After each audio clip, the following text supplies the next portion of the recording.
I'll create an engaging story based on your title. Given the length requirement, I'll provide it directly in the message rather than using an artifact. I cared for my children's father for 30 years. After he died, I discovered his other family. The day I buried Thomas, the sky wept harder than I did. Rain pelted the dark umbrellas hovering over the crowd of mourners, our children, his colleagues, and friends we'd gathered over 30 years of marriage. I stood stoic, my hand squeezing our eldest daughter Emily's as she sobbed quietly beside me. At 62, I felt like I'd aged a decade in the 3 months since his diagnosis. Pancreatic cancer, swift and merciless. "He looks peaceful," someone whispered behind me. I nodded automatically, though I hadn't been able to look at him in the casket. The Thomas lying there wasn't my Thomas. My Thomas had laughing eyes that crinkled at the corners, a voice that filled our modest suburban home, and hands that had held mine through the birth of 3 children, the loss of my mother, and countless ordinary moments that make up a life together. "Mom, are you okay?" Emily asked, her eyes, so like her father's, searching my face with concern. "I'm fine, sweetheart," I said with practiced composure. "Just thinking about the reception. Did the caterers confirm?" She nodded, recognizing my deflection but allowing it. "Everything's taken care of." That was how I'd survived these past months, focusing on logistics, on the practical matters of death that demanded attention. There would be time for grief. Later, I told myself. There would be time to fall apart when I didn't need to be strong for our children. I never expected that when that time came, I would be grieving not just the loss of my husband, but the loss of the life I thought we had. The letter arrived 3 weeks after the funeral. I'd been sorting through Thomas's office, organizing his papers with methodical precision. Our middle child, James, had offered to help, but I'd declined. This was something I needed to do, alone, my final act of caring for the man I'd loved for more than half my life. Thomas had been meticulous with our finances, handling all the bills and investments while I managed our home and, before retirement, taught 5th grade at the local elementary school. His desk was orderly, files neatly labeled, everything in its place. Thomas, the eternal engineer, organizing his world with the same precision he'd applied to building bridges. That's why the key tucked into the back of his desk drawer stood out. Small and silver, attached to a plain ring with no identifying marks. It wasn't on our keychain, didn't match any lock in our house, and was hidden beneath a false bottom, discovered only by accident when the drawer stuck. Curiosity, more than suspicion, made me set it aside.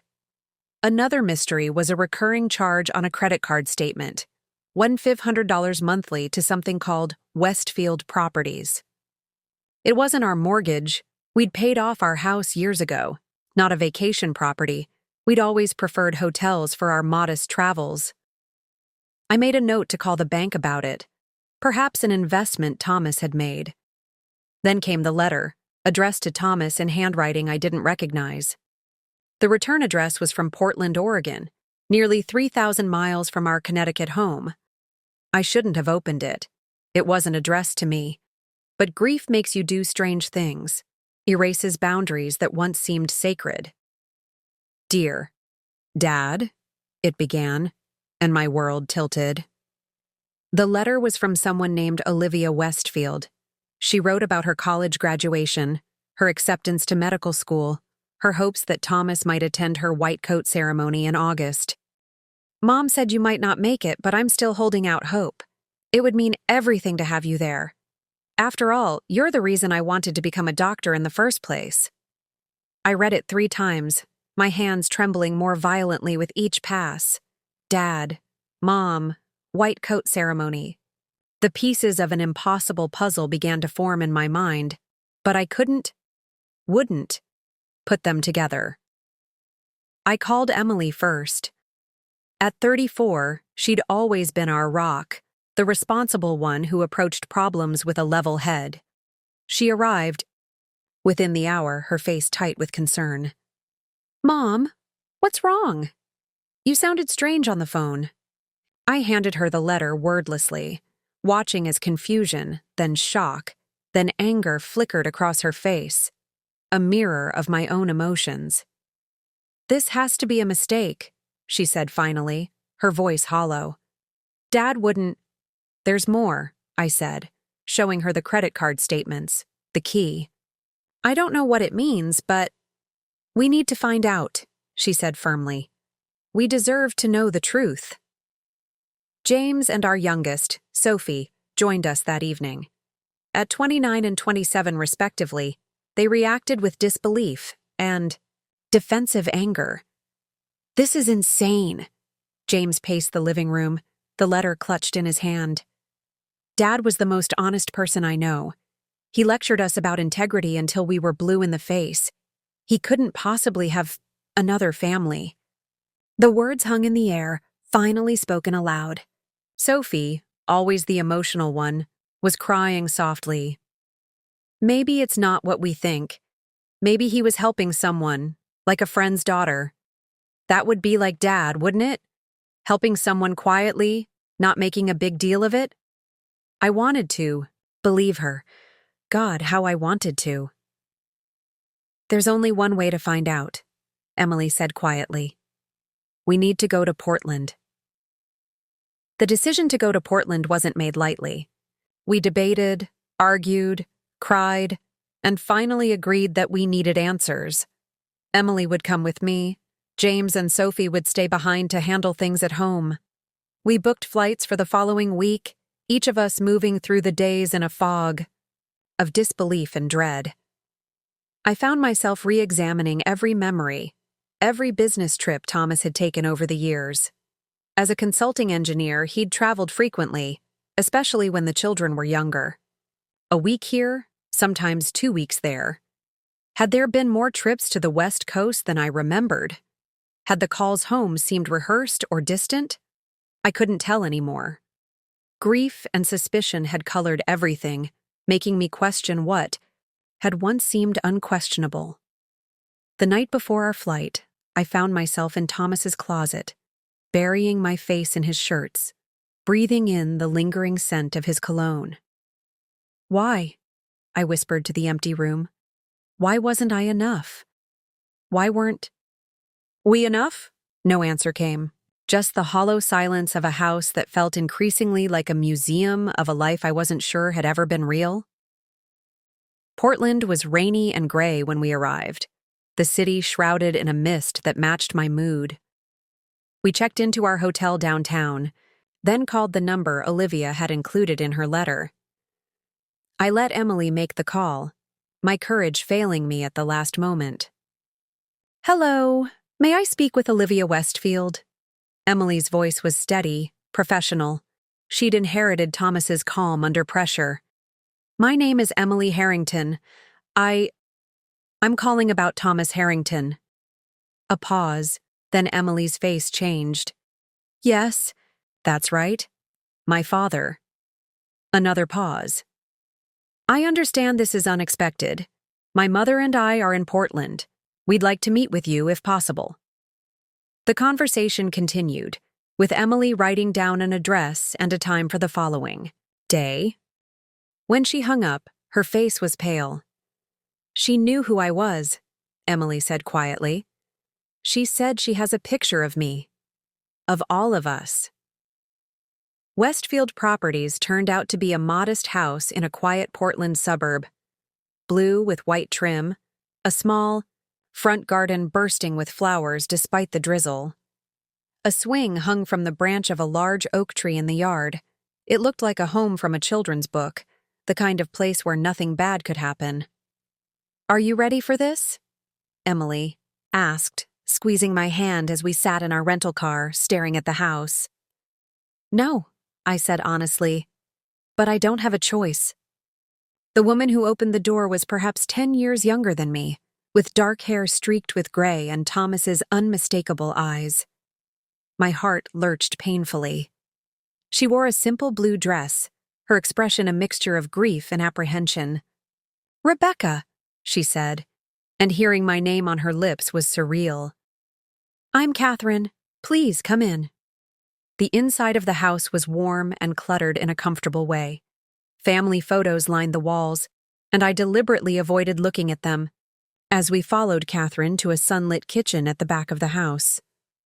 Olivia will be home soon, Catherine said, her hands fluttering nervously as she prepared tea. She's finishing a shift at the hospital, her volunteer work before medical school starts. How old is she? I asked, the first words I'd managed since entering the house. 22, Catherine replied, and I did the math in my head. 22. Thomas and I had been married for 25 years when he died. This wasn't a mistake or a misunderstanding. This was deliberate, sustained deception. I know you must have questions, Catherine said, setting cups of tea before us. I've been expecting this day for years, though I thought it would be Thomas who finally… She broke off, her composure cracking briefly before she regained it. I'm sorry for your loss, truly. I know what he meant to you. Did you? I asked, unable to keep the bitterness from my voice. Because I'm finding it hard to believe I knew what he meant to me, given the circumstances. Catherine nodded, accepting my anger without defense. That's fair. More than fair. Emily, ever practical, steered the conversation. How long were you and our father involved? 23 years, Catherine answered, and the simple truth of it was like a physical blow. We met when he was consulting on a project here in Portland. I was working as an architect on the same project. And Olivia is his only child with you? I asked. Yes, Catherine confirmed. We had difficulty conceiving. Olivia was our miracle. Our miracle. The casual use of our in reference to Thomas sent a wave of nausea through me. The front door opened, and a young woman's voice called out, Mom, are you home? Catherine's face softened with love and worry. In the kitchen, sweetheart. We have guests. The young woman who appeared in the doorway was unmistakably Thomas's daughter. She had his high cheekbones, his determined chin, his way of standing with confidence even in uncertainty. She was beautiful in a way that made my heart ache. Both, for the father she'd lost and for the impossible situation we were all in. You're Emily, she said, her eyes fixing on my daughter with a strange recognition. And you must be Rebecca. I've seen pictures of you. Pictures? I echoed faintly. Dad kept them in his study here, Olivia explained, pulling out a chair and joining us at the table with the ease of someone who didn't yet understand how profoundly her world was about to change. He was so proud of all of you. He talked about you all the time.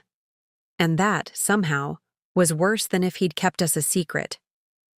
The story unfolded over hours, each revelation more painful than the last. Thomas had maintained 2 separate lives with meticulous attention to detail. In Connecticut, he was Thomas Harrington, devoted husband, father of 3, respected engineer who traveled frequently for work. In Portland, he was Tom West, consultant who traveled frequently for work, devoted partner to Catherine, father to Olivia. The key we'd found opened a safety deposit box in Portland containing documents related to this other life. Birth certificate for Olivia, naming him as the father, property deeds, insurance policies. He'd provided for them financially, covered Olivia's education, planned for their future. Just as he'd done for us. He told me he was divorced when we met, Catherine explained, her hands wrapped around her teacup. By the time I learned the truth, I was already pregnant with Olivia. He begged me not to tell you, said it would destroy his children, your children, to know. So you agreed to share him, I said flatly. To be his… What? His West Coast wife? Catherine flinched. I'm not proud of the choices I made, but yes, I agreed to the arrangement. I loved him. And later, I couldn't bear to upend Olivia's world. Olivia, who had been quiet for some time, finally spoke. I didn't know, she said softly. About you, I mean. Not until I was 16. I found some papers, confronted him. He told me then. And you forgave him? Emily asked, incredulous. Olivia shrugged, a gesture so like Thomas it made my breath catch. He was my dad. What else could I do? What else, indeed? We stayed in Portland for 5 days. It wasn't planned that way, but once the initial shock wore off, all of us, Catherine, Olivia, Emily, and I, found ourselves caught in a strange limbo of shared grief and fractured understanding. We were connected by Thomas in life, and now, in death, bound by secrets he'd kept and truths we were all struggling to reconcile. James and Sophie flew out to join us on the 3rd day, their initial resistance giving way to a need to see for themselves this other life their father had built. The meeting was tense, awkward, but necessary. He has your laugh, Sophie told Olivia after hearing her laugh at something James said. It wasn't an olive branch exactly, but it was something. On our final day, Catherine handed me a stack of letters. Thomas wrote these to you, she said. Over the years. He never sent them, obviously, but I think he would want you to have them now. I almost refused, then took them, tucking them into my bag without comment. I wasn't ready to hear Thomas's explanations or excuses. I wasn't sure I ever would be. As we prepared to leave, Olivia approached me privately. I know this is strange, but I'd like to keep in touch, if that's okay. Not right away. I understand everyone needs time, but someday. Looking at her, I saw Thomas, the man I'd loved, the man who'd betrayed me in the most fundamental way possible. But I also saw an innocent young woman caught in the wreckage of her father's choices. Someday, I agreed softly. Not right away, but someday. The return to Connecticut was a homecoming to a house that no longer felt like home. Everything was exactly as we'd left it, yet nothing was the same. The photographs of Thomas on Saturday, the mantle, once sources of comfort, now seemed like artifacts from a fiction we'd all been living. In the weeks that followed, we each dealt with our grief and betrayal differently. James threw himself into work, staying late at the architecture firm where he'd followed in his father's footsteps. Sophie alternated between rage and despair, eventually moving in with her boyfriend to escape the house filled with memories. Emily, ever the mediator, tried to keep us connected, organizing family dinners and check-in calls. And I drifted. I went through the motions of life, grocery shopping, gardening, occasional lunch with friends who knew nothing of what we'd discovered, while feeling increasingly detached from the woman I'd been for 30 years. Who was Rebecca Harrington without Thomas? Who had she ever been? The letters Catherine had given me sat unopened in my bedside drawer for months. I couldn't bring myself to read them, to hear Thomas's voice in my head explaining why our life together hadn't been enough, why I hadn't been enough. It was Emily who finally convinced me to see a therapist. You're disappearing, Mom, she said one evening as we sat on the porch, watching darkness settle over the neighborhood. We're all worried about you. I'm fine, I said automatically. You're not, she countered gently. None of us are. But you're allowed to be angry. You're allowed to grieve. You're allowed to figure out who you are now. And who is that? I asked, my voice cracking. The woman who wasn't enough for her husband to stay faithful? The fool who didn't see what was happening for 23 years? Emily took my hand. You're the woman who raised 3 children with love and strength. You're the teacher who changed hundreds of young lives. You're my mother, and you deserve to find peace somehow. I started therapy the following week. Dr. Melissa Chen became my lifeline over the next year. In her calm office with its views of the Connecticut shoreline, I gradually unpacked the complex tangle of emotions Thomas's betrayal had left me with. Rage, grief, shame, confusion, and underneath it all, a persistent question. Had he ever truly loved me? People are capable of loving more than one person, Dr. Chen suggested during one session. It doesn't excuse his deception, but it's possible. He did love you, genuinely, while also loving Catherine. That's supposed to make me feel better? I asked bitterly. No, she said simply. Nothing I say can make this better. I'm just offering perspectives to consider as you work through this. In my darkest moments, I wondered if our entire marriage had been a lie. If every anniversary dinner, every whispered "I love you," every shared joke had been performative. Thomas, going through the motions of a life he was living in duplicate. But then I would remember moments that felt too real to discount. Thomas holding my hand through 16 hours of labor with Sophie, his face wet with tears when she finally arrived. Thomas teaching James to ride a bike, running alongside until his knee gave out, then continuing anyway. Thomas dancing with Emily at her wedding, whispering something that made her laugh through happy tears. The man who did those things, was he the same man who maintained a second family across the country?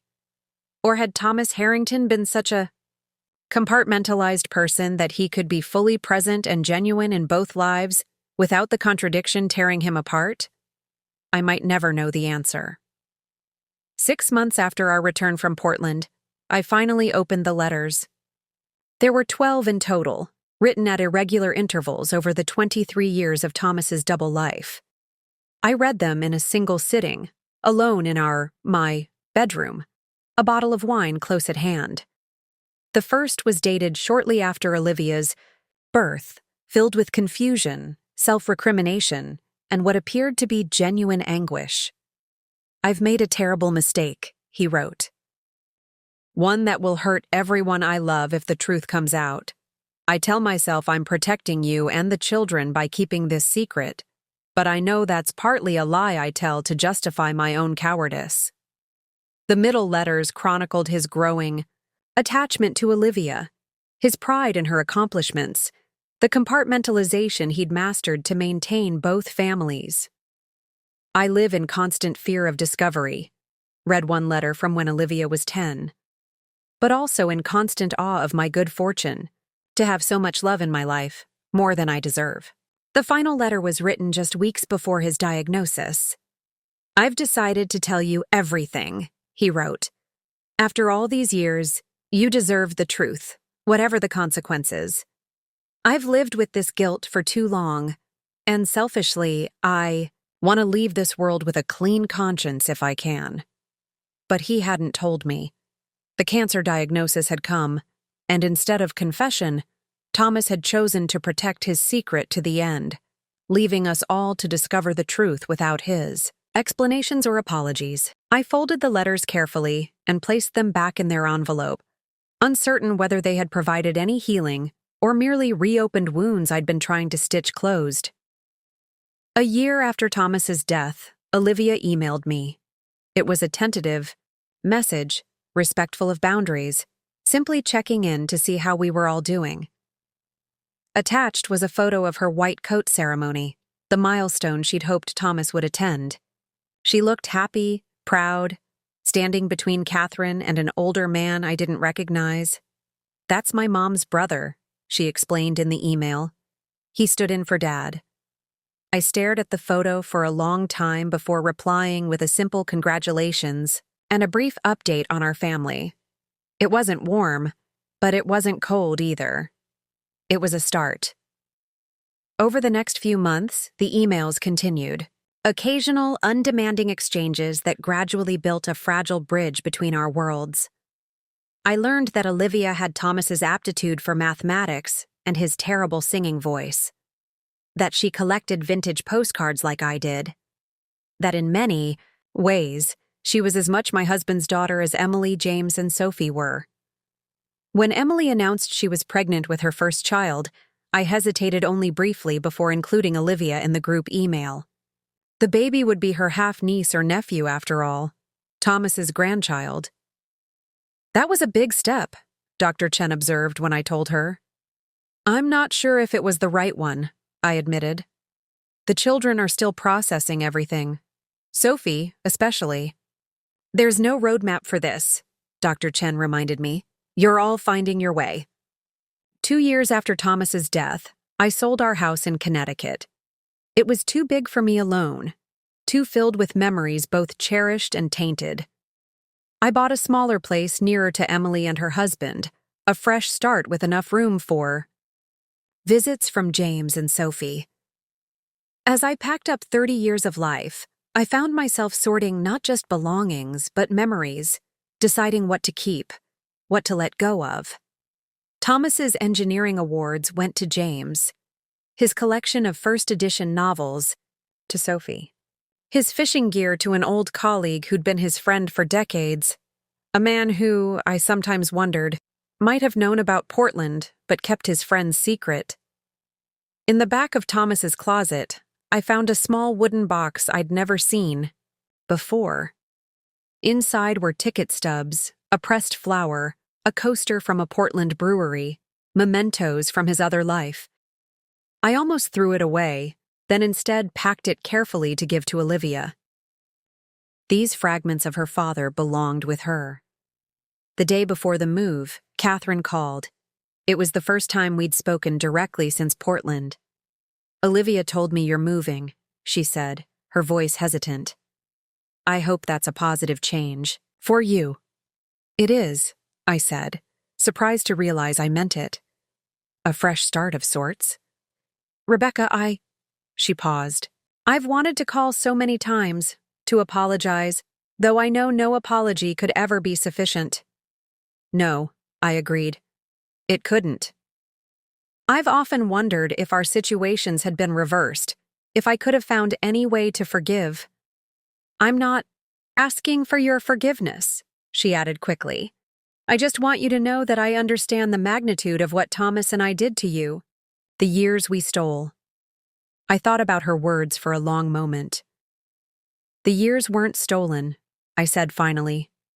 They were real, complicated and built on deception, yes, but real. I raised 3 wonderful children. I had a career I loved. I experienced joy and love and all the ordinary miracles of life. Thomas's betrayal doesn't erase those things, even if it changes how I see them now. Catherine was quiet for a moment. You're a remarkable woman, Rebecca.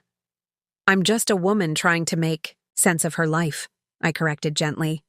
Same as you, I expect.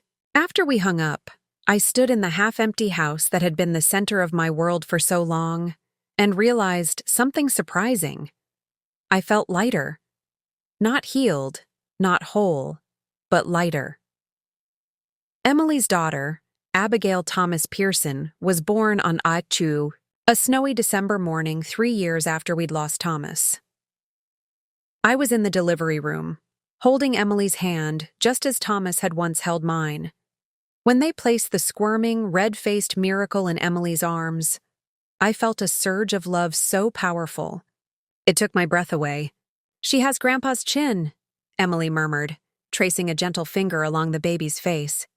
And your determination, I smiled, watching as the newborn scrunched her face with impressive focus. Later, as Emily slept, I sat holding my granddaughter, marveling at her perfect fingers, her delicate eyelashes, the way her chest rose and fell with each tiny breath. Life continuing, renewing itself despite the fractures and failures we all carry. My phone buzzed with a text. Olivia, responding to the birth announcement Emily had sent to the family group chat that now, by unspoken agreement, included her. Congratulations to all of you. She's beautiful. I'm on call today but would love to meet my niece soon. I looked down at Abigail, this new life untouched by the complications of the past. You have a big family who loves you, I whispered. Some of them you haven't met yet, but they're waiting to know you. It wasn't forgiveness exactly. I wasn't sure I would ever fully forgive Thomas for his deception or Catherine for her complicity. But it was acceptance of the messy, imperfect reality of our situation, of the family bonds that existed despite everything. 5 years after Thomas's death, I found myself standing on a beach in Oregon. The Pacific stretched before me, vast and unknowable, so different from the Atlantic shores I'd known all my life. The sun was setting, painting the water in shades of gold and crimson. Behind me, on the beach house deck, voices and laughter mingled with the sound of waves.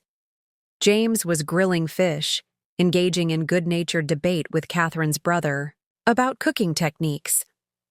Sophie and her new fiancé were setting the table, while Emily supervised Abigail and her younger brother Thomas playing in the sand nearby. Catherine and Olivia were preparing sides in the kitchen, their easy rhythm. Speaking of years of cooking together, it was our first family gathering, all of us together. A week-long vacation that had been Olivia's suggestion, tentatively extended and, after much discussion, accepted. "It's beautiful here," Emily said, joining me at the water's edge. "I can see why Dad loved it." I nodded, watching the horizon where sky met sea. Different kind of beauty than home, but beautiful. "Are you okay, Mom? With all of this?" She gestured back toward the house. "It's a lot." "It is," I agreed. "But yes, I think I'm okay. Not completely, but enough." Emily squeezed my hand. "He would be happy, I think, seeing everyone together." "Perhaps," I said, not entirely convinced. "Or maybe he'd be terrified." Emily laughed softly. "That too." We stood in companionable silence for a while, watching the sun sink lower. "You know what Dr. Chen told me once?" I said finally. "She said that healing doesn't mean forgetting, or even fully forgiving. It means finding a way to carry your pain without letting it consume you, finding meaning beyond the hurt. Have you found meaning?" I thought about the journey of the past 5 years, the rage and grief that had nearly broken me, the slow, painful process of rebuilding a sense of self separate from Thomas and the life we'd shared, the tentative connections formed with Catherine and Olivia, not erasing the past, but creating something new from its ashes. "I'm working on it," I answered honestly, day by day. From the deck, Abigail called out, "Grandma, Uncle James says dinner's ready." I turned, taking in the unlikely gathering of people connected by love and loss, and the complicated legacy of one man's choices. Not a perfect family, not a conventional one, but ours nonetheless. "Coming, sweetheart," I called back, and with Emily beside me, walked toward the house filled with the family I never expected to have.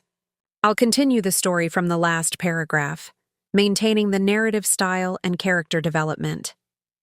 Thomas had lived a divided life, straddling 2 worlds he'd kept carefully separate. In his absence, those worlds had collided, shattered, and begun to reform into something new. Something that honored the love he'd felt for all of us, despite his deceptions. Something that might, in time, become its own kind of wholeness. It wasn't the life I'd planned. It wasn't the family I'd expected. But as I joined the others at the table, accepting a glass of wine from Catherine with a small smile of acknowledgement, I realized it was a life with the potential for joy, for connection, for meaning beyond betrayal. And for now, that was enough. 6 years after Thomas's death, I sat in my small garden, spring sunlight warming my face. The roses I'd planted were finally blooming, yellow ones, not the red Thomas had always preferred. It was a small act of reclamation, choosing something, simply because I liked it, not as a reflection of someone else's preferences. My phone buzzed with a text from Olivia. "Just got the fellowship at Johns Hopkins. Dad would have been over the moon." I smiled, typing back, "Congratulations. He would indeed be proud. We all are." The ease with which these exchanges now occurred still sometimes surprised me.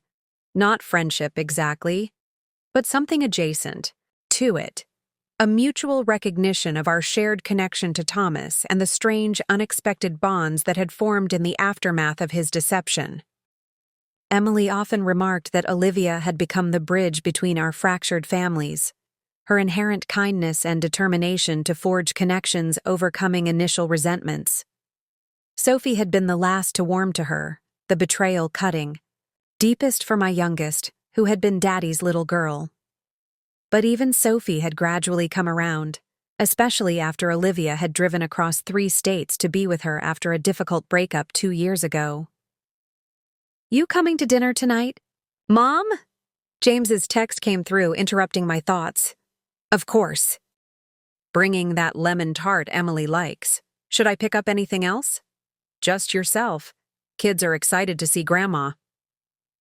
James had married last year, a quiet ceremony with his long-term partner David. Thomas had known of James's sexuality, but had struggled with it in his typically silent way. I sometimes wondered how that conversation might have gone if Thomas had lived. If the revelation of his own duplicity might have made him more accepting of the complexities of love. As I gathered ingredients for the tart, I thought about how much had changed since that rainy day we'd laid Thomas to rest. The initial numbness, the devastating discovery, the slow and painful process of rebuilding. The woman I'd been then, defined primarily as Thomas's wife, mother to his children, seemed almost a stranger to me now. In her place stood someone new. Someone who had traveled solo to Italy last year, who had taken up watercolor painting, at 67, who had learned to define herself beyond the boundaries of wife, widow, or betrayed spouse. I wasn't just Thomas Harrington's wife anymore. I was Rebecca, with my own desires, strengths, and purpose. The dinner at James and David's was lively, their twins Malcolm and Lily turning their elegant townhouse into a cheerful chaos of toys and laughter. At 4, they were bundles of energy, constantly in motion, their faces alight with the joy of simply being alive. "They have your father's energy," I told James as we watched David chase them through the backyard, all 3. Laughing uncontrollably, he could never sit still either. "That's what Sophie says too," James replied, pouring me another glass of wine. "Though I think Lily gets her stubbornness from you." I laughed, not offended in the least. "Probably true. Your grandmother was the same way. Some traits just get passed down." Emily and her husband arrived with their children, adding to the happy disorder. Abigail, now 3, immediately joined her cousins in the backyard, while baby Thomas slept peacefully in his carrier. "He slept through the night," Emily announced triumphantly, accepting the glass of wine David offered her. "First time in months." "Miracle of miracles," James teased. "Maybe he's finally taking after his namesake. Dad could sleep through anything." There was a moment, brief but noticeable, when Thomas's name dropped into the conversation. Not tension exactly, but awareness. Even now, references to him carried a certain weight, a reminder of the complicated legacy he'd left us. But the moment passed, conversation flowing onward. Emily's husband Mark began describing a work project. David chimed in with questions, and soon they were deep in discussion while Emily and James debated the merits of different preschools. I watched them all, these people I loved most in the world, and felt a familiar blend of gratitude and melancholy.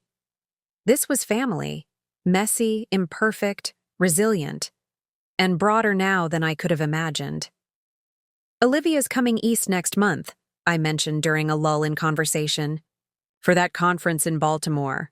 She asked if she could visit for a weekend." "She's welcome to stay with us," Emily offered immediately. "We've got the guest room all set up now." "She can meet her newest nephew," Mark added with a smile. "Complete the family tree." Complete the family tree? The phrase lingered with me throughout the evening. Was that what we were doing? Creating a new, expanded definition of family that somehow incorporated the shattered pieces Thomas had left behind. Later, as I helped clean up the kitchen while the others settled in the living room with dessert, James joined me at the sink. "You okay, Mom? You got quiet there for a while." I handed him a plate to dry. Just thinking about how far we've all come. If someone had told me 6 years ago that we'd be casually discussing Olivia's visit like it was the most natural thing, in the world. I know, he said quietly. I never thought I'd get past the anger. Sometimes it still hits me. How he could lie to all of us for so long. To you, especially. He compartmentalized, I said, repeating what had become almost a mantra over the years. He created separate worlds and kept them from touching. I'm not excusing it, but I've come to understand it a little better. James nodded, his expression thoughtful. David asked me once if I thought Dad was a good man who did a terrible thing, or a terrible man who did some good things. What did you tell him? That it wasn't that simple. That Dad was just Dad, flawed and loving and complicated. I squeezed his hand, still wet from the dishwater. That's probably the most honest answer any of us can give. Catherine called me the next morning, her timing uncanny as always. I just wanted to check if Olivia's visit works for everyone, she said, after we'd exchanged pleasantries. She's so excited but still worried about imposing. She's family, I said, surprising myself with how easily the words came. She's always welcome. Catherine was quiet for a moment. Thank you, Rebecca, for everything. I know this hasn't been easy for any of you. No, I agreed.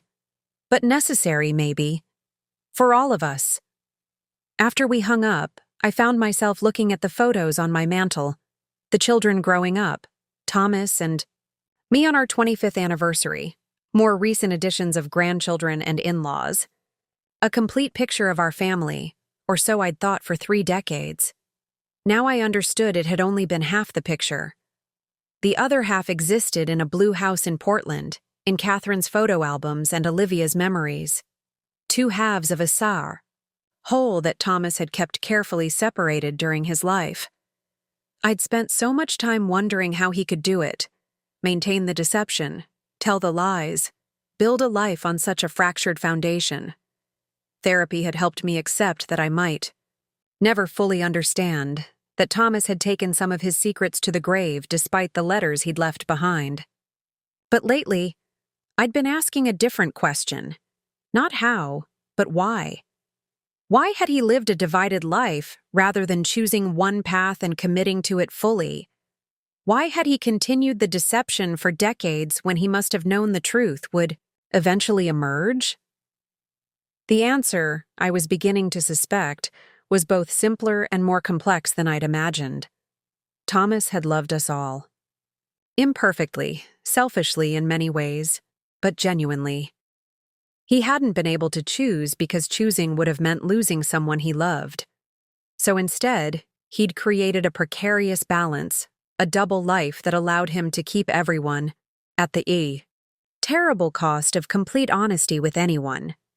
It wasn't a justification. Nothing could justify the years of lies. But it was, perhaps, an explanation that left room for the Thomas I'd known, the man who had held me through my mother's death, who had coached soccer games and helped with science projects, who had been my partner in navigating life's challenges for 30 years. Olivia's visit coincided with a heat wave that left the East Coast sweltering. We met for lunch at a restaurant near my apartment, the air conditioning a blessed relief from the oppressive humidity outside. She looked tired, the demands of her medical residency evident in the shadows beneath her eyes, but her smile was genuine as she stood to greet me with a hesitant hug. "It's good to see you," she said, and I was struck again by how much she resembled Thomas, the same directness in her gaze, the same slight tilt of her head when she was really focusing on something. "You too," I replied, and meant it. "How was your conference?"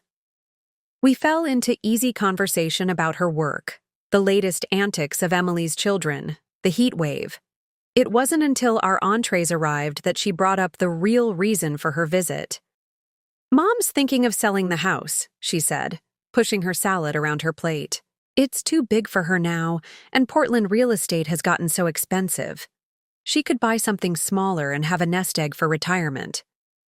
"That makes sense," I said, unsure why she seemed uncomfortable with the topic. Olivia took a deep breath. "The thing is, there are some items of Dad's still there. Things that, well, things that might have meaning for you or James, Emily, and Sophie. We both thought, you should have the chance to look through them before they're packed away or donated. I set down my fork, a familiar tightness in my chest. What kind of items? Books, mostly. Some journals from when he was younger, photos. She met my eyes directly. There's a box with your name on it. I don't know what's in it, but it's been in his study since, well, for as long as I can remember. A box with my name. After all this time, another piece of Thomas's divided life, emerging, another potential revelation. Would you want to come out to Portland? Before the house sells?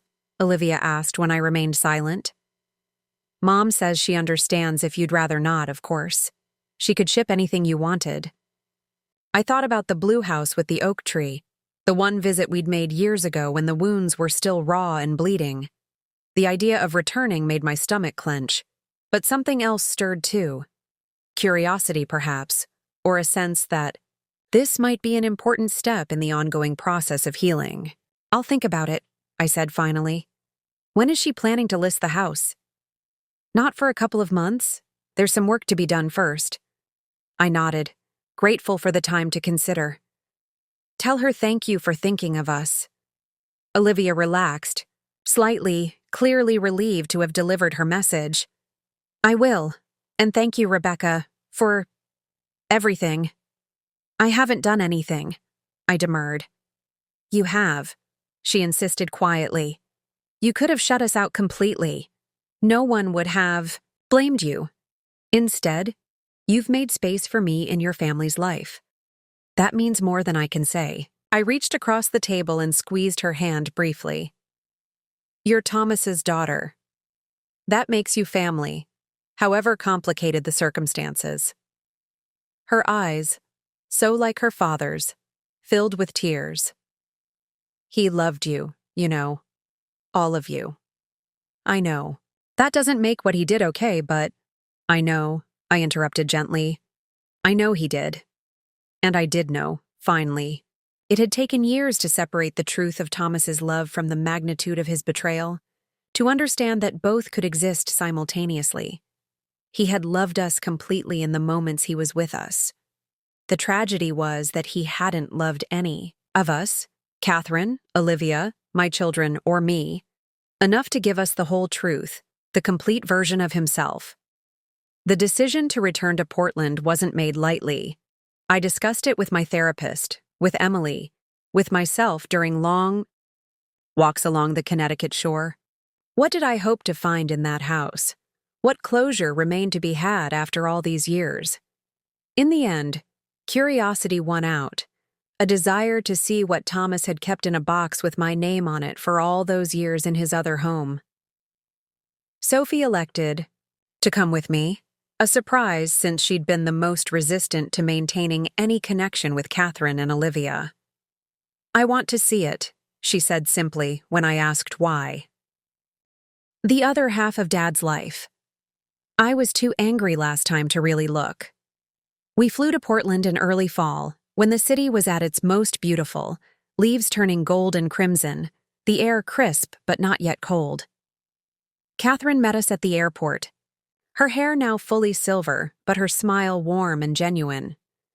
Thank you for coming, she said as we loaded our luggage into her car. I know it couldn't have been an easy decision. We wanted to see the house one more time, Sophie said, her voice carefully neutral. Before everything changes again.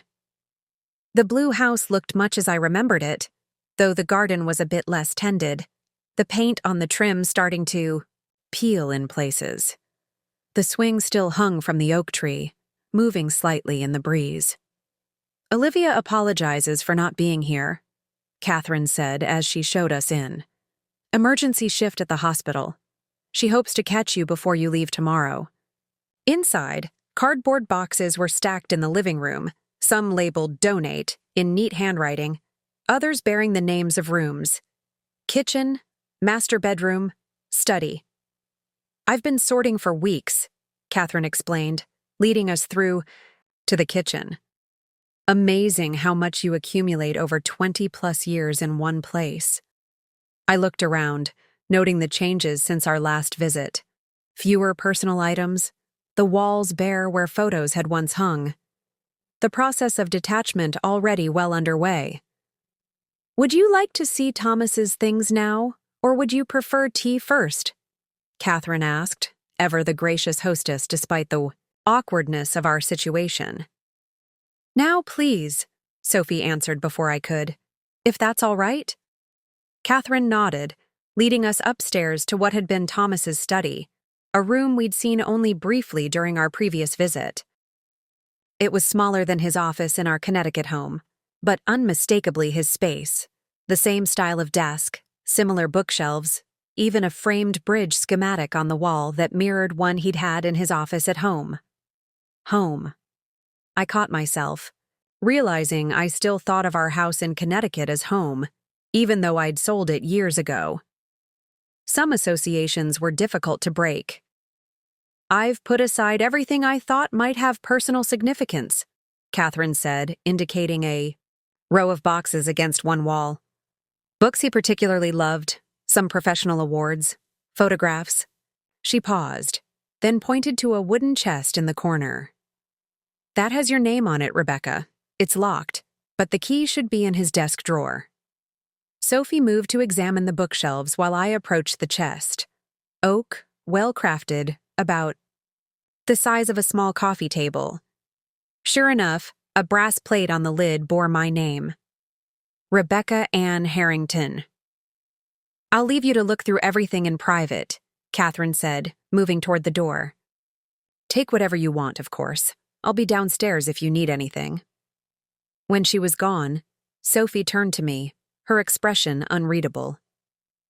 Are you going to open it?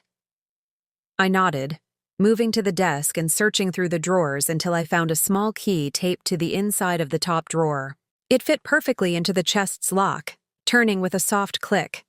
The lid opened smoothly, revealing layers of carefully preserved items. On top was a leather-bound book, a journal I realized as I lifted it out. Beneath were bundles of letters, tied with ribbon, photo albums, small boxes containing what looked like jewelry, and at the very bottom, a large manila envelope. It's like a time capsule, Sophie said softly, peering over my shoulder. But of what? I opened the journal first, recognizing Thomas's handwriting immediately. The first entry was dated 3 years into our marriage. Rebecca brought home lilies today, just because. The other half of Dad's life. I was too angry last time to really look. We flew to Portland in early fall, when the city was at its most beautiful, leaves turning gold and crimson, the air crisp but not yet cold. Catherine met us at the airport, her hair now fully silver, but her smile warm and genuine. Thank you for coming, she said as we loaded our luggage into her car. I know it couldn't have been an easy decision. We wanted to see the house one more time, Sophie said, her voice carefully neutral. Before everything changes again. The blue house looked much as I remembered it, though the garden was a bit less tended, the paint on the trim starting to peel in places. The swing still hung from the oak tree, moving slightly in the breeze. Olivia apologizes for not being here, Catherine said as she showed us in. Emergency shift at the hospital. She hopes to catch you before you leave tomorrow. Inside, cardboard boxes were stacked in the living room, some labeled Donate in neat handwriting, others bearing the names of rooms. Kitchen, master bedroom, study. I've been sorting for weeks, Catherine explained, leading us through to the kitchen. Amazing how much you accumulate over 20+ years in one place. I looked around, noting the changes since our last visit. Fewer personal items, the walls bare where photos had once hung. The process of detachment already well underway. Would you like to see Thomas's things now, or would you prefer tea first? Catherine asked, ever the gracious hostess despite the awkwardness of our situation. Now, please, Sophie answered before I could. if that's all right. Catherine nodded, leading us upstairs to what had been Thomas's study, a room we'd seen only briefly during our previous visit. It was smaller than his office in our Connecticut home, but unmistakably his space. The same style of desk, similar bookshelves, even a framed bridge schematic on the wall that mirrored one he'd had in his office at home. Home. I caught myself, realizing I still thought of our house in Connecticut as home, even though I'd sold it years ago. Some associations were difficult to break. "I've put aside everything I thought might have personal significance," Catherine said, indicating a row of boxes against one wall. Books he particularly loved, some professional awards, photographs. She paused, then pointed to a wooden chest in the corner. "That has your name on it, Rebecca. It's locked, but the key should be in his desk drawer." Sophie moved to examine the bookshelves while I approached the chest. Oak, well-crafted, about the size of a small coffee table. Sure enough, a brass plate on the lid bore my name. Rebecca Ann Harrington. "I'll leave you to look through everything in private," Catherine said, moving toward the door. "Take whatever you want, of course. I'll be downstairs if you need anything." When she was gone, Sophie turned to me, her expression unreadable. "Are you going to open it?" I nodded, moving to the desk and searching through the drawers until I found a small key taped to the inside of the top drawer. It fit perfectly into the chest's lock, turning with a soft click. The lid opened smoothly, revealing layers of carefully preserved items. On top was a leather-bound book, a journal I realized as I lifted it out. Beneath were bundles of letters, tied with ribbon, photo albums, small boxes containing what looked like jewelry, and at the very bottom, a large manila envelope. "It's like a time capsule," Sophie said softly, peering over my shoulder. "But of what?"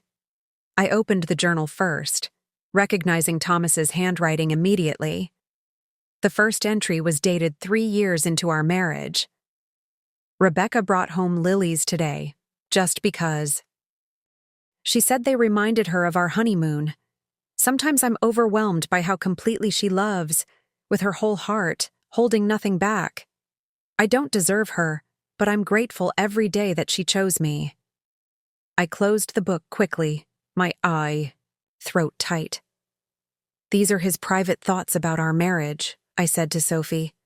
"I'm not sure I should read them." Sophie's expression softened. "Maybe that's why he kept them here. So you'd never accidentally find them at home, but they'd be preserved for you if the truth ever came out." It made a certain twisted sense. Thomas keeping his most vulnerable thoughts about our marriage in the one place I would never accidentally discover them during his lifetime. A confession saved for posthumous discovery. I set the journal aside and untied one bundle of letters. They were ones I'd written to Thomas during his business trips over the years. Everyday accounts of the children's activities, household matters, expressions of love and missing him. He'd kept them all, preserved here in his other home. Why would he bring these here? Sophie wondered, examining one of the letters. Why not keep them at home with us? I shook my head, uncertain. Maybe it was his way of keeping us present, even when he was here. A reminder of the life he was lying to. We continued through the chest, finding more mementos of our life together. The pressed flowers from my bridal bouquet, ticket stubs from concerts we'd attended, the shell necklace I'd thought lost during a beach vacation 15 years ago. Pieces of our shared history, carefully preserved in this house where I'd never existed except as a name, a photograph, a story Thomas told. The manila envelope at the bottom contained legal documents, a revised will dated shortly before his diagnosis, financial statements, property deeds. Scanning them quickly, I realized he'd been planning to restructure his estate, to formally acknowledge Olivia as his daughter, and provide for Catherine while protecting the inheritance of our children. He was getting ready to come clean, Sophie said, reading over my shoulder, before he got sick. It appears so. I set the papers down, suddenly exhausted by the weight of what might have beens. though we'll never know if he would have gone through with it. Sophie was quiet for a long moment, then said, I think he would have. He was a coward in some ways, but he wasn't cruel. He wouldn't have wanted to die with all of us still in the dark. I looked at my youngest daughter, the one who had struggled most with Thomas's betrayal, and saw a compassion in her eyes that brought tears to my own. When did you get so wise? She smiled faintly. Somewhere between hating him and missing him, I guess. We spent hours in that study, sifting through the physical evidence of Thomas's divided heart. Some items I chose to take, the journal, certain letters, a few photographs I'd never seen of Thomas with our children. Others I left for Catherine and Olivia, recognizing that they too deserved mementos of the man they'd loved. As we prepared to leave, Catherine appeared in the doorway. Did you find what you were looking for? It was a loaded question, one that went far beyond the contents of the chest. I'm not sure, I answered honestly, but I found something I didn't expect. What's that? Peace, maybe, I said, surprising myself with the word. Or the beginnings of it, at least. Catherine nodded, understanding in her eyes. That's no small thing. No, it wasn't. After years of anger, confusion, and grief, the faint stirrings of peace felt like a gift I'd never expected to receive. On the flight home, Sophie stared out the window while I leafed through Thomas's journal, reading entries at random.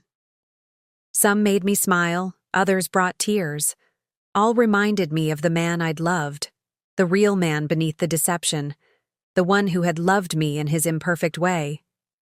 Do you think it's possible to truly know another person? Sophie asked suddenly, turning from the window. I mean, really know them completely? I considered the question, thinking of Thomas and the secret life he'd maintained, of Catherine, who'd agreed to share a man she loved, of my own blindness to the signs that must have been there.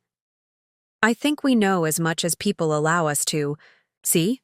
I said finally. And as much as we're willing to see. But completely? No, I don't think that's possible. Sophie nodded, her expression thoughtful. That used to terrify me. After we found out about Dad, I couldn't trust anyone. Not boyfriends, not friends. I kept thinking everyone had some terrible secret they were hiding. And now? Now I think maybe there's freedom in it. She shrugged slightly. Everyone has private thoughts, secret dreams, things they're ashamed of.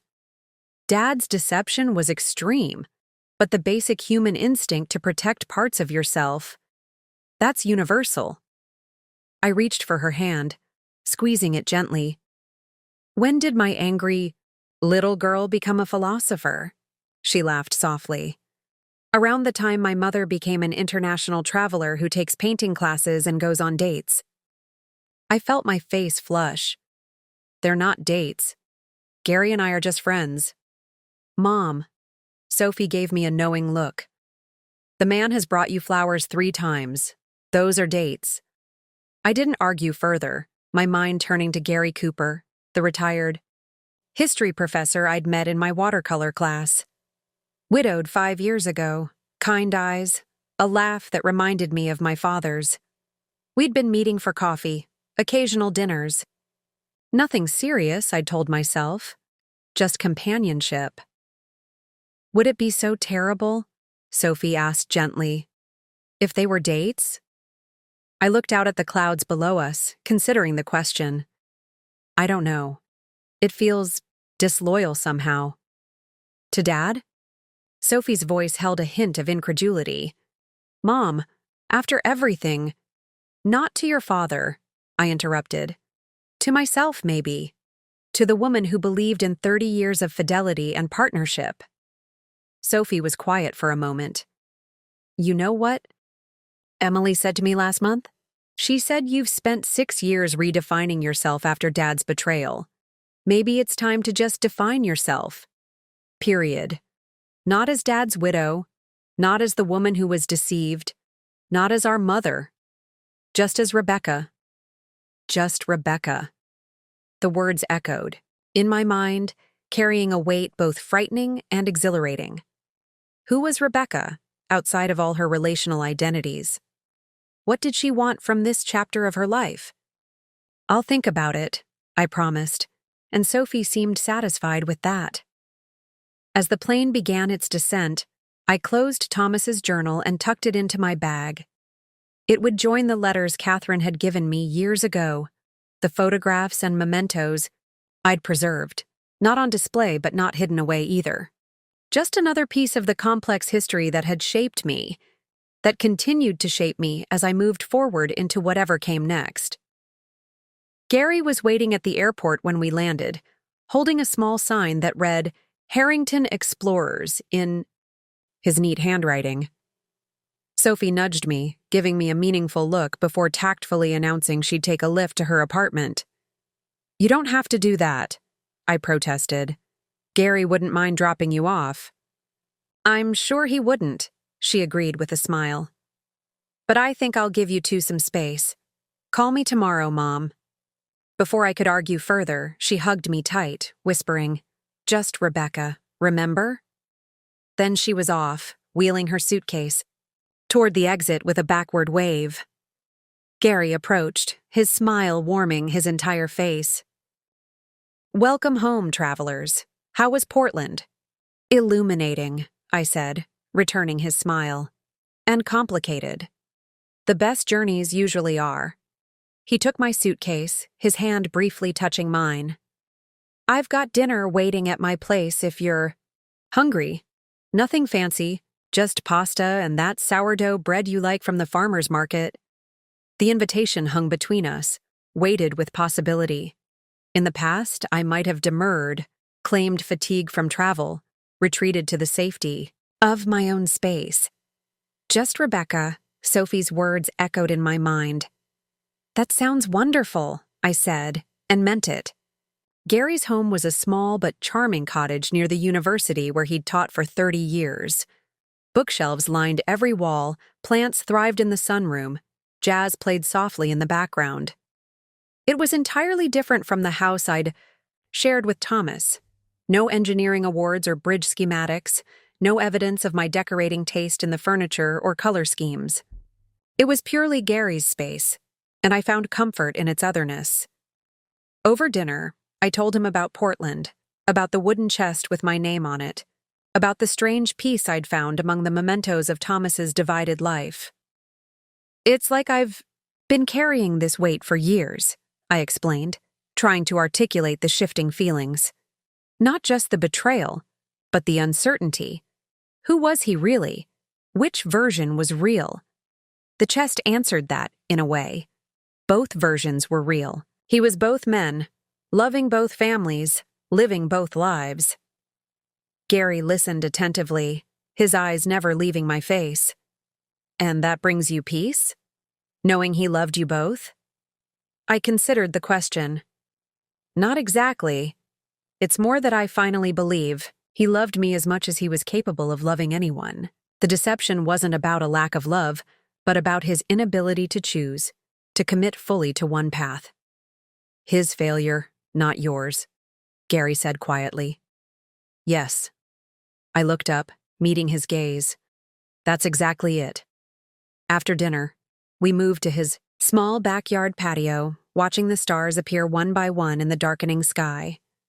The night was cool, but not cold, perfect for sitting outside with the glasses of wine he'd poured us. "Can I ask you something personal?" Gary said after a comfortable silence. "Of course." "Are you happy, Rebecca? Not just content or at peace, but actually happy?" The question caught me off guard. In all the therapy sessions, all the family discussions, all the internal dialogues of the past 6 years, happiness hadn't been the metric I'd used to measure my healing. Survival, acceptance, forgiveness, peace. These had been my goals. Happiness seemed almost too much to ask for after everything. "I don't know," I answered honestly. There are moments of happiness. With my children, my grandchildren, my painting, class. But as a general state of being? I shook my head slightly. I'm not sure I've aimed that high. Gary set his wine glass down and gently took my hand. Maybe it's time to start. I looked at our joined hands, at this kind man who had entered my life unexpectedly and shown nothing but patience as I navigated my complicated grief. Maybe it is, I agreed softly. When he leaned in to kiss me, it felt both terrifying and, right, a step into the unknown, into a future not defined by Thomas's betrayal but by my own choices, my own heart. Just Rebecca, choosing a new path. 7 years after Thomas's death, I stood in the small gallery where my watercolor paintings hung alongside those of other local artists. The exhibition was modest, a community art center's annual showcase, but seeing my work on public display filled me with a quiet pride. "They're remarkable," Gary said, his arm around my waist as we stood before my landscapes, scenes from the Connecticut shore, from our trip to Maine last summer, from the weekend we'd spent in the mountains that fall. "You have a real eye for color. Mom's always had an artistic streak," Emily said, joining us with her husband and children in tow. "Remember those Halloween costumes she used to make us? Pure genius." "The papier-mâché dragon," James laughed, approaching with David and the twins. "I won first prize at school for that one." "Where's Sophie?" I asked, looking around the crowded gallery. "Right here," my youngest called, weaving through the crowd with a tall young man I didn't recognize. "Sorry we're late. Traffic was awful. Mom, this is Eli. Eli, my mother, Rebecca." "Wonderful to meet you, Mrs. Harrington," Eli said, extending his hand. "Sophie's told me so much about you. These paintings are incredible." "Thank you, and please call me Rebecca," I said, shaking his hand and noting the way Sophie leaned into him slightly, her expression softer than I'd seen it in years. "Is Catherine here?" James asked quietly, scanning the room. "I thought she and Olivia were coming." "Their flight was delayed," I explained. "They should be here any minute." The ease with which my children now included Catherine and Olivia in family events still sometimes amazed me. Not that there weren't still moments of tension or awkwardness, but the active resentment had faded, replaced by a measured acceptance that had, in some cases, grown into genuine affection. As if summoned by our conversation, Catherine and Olivia appeared at the gallery entrance, looking slightly harried from their journey, but smiling as they spotted us. "We made it," Olivia announced, embracing me warmly. "Wouldn't have missed your big debut for anything." "Hardly a debut," I demurred. "Just a local show." "Don't downplay it," Catherine admonished gently. "Your work is beautiful, Rebecca. You have a remarkable talent."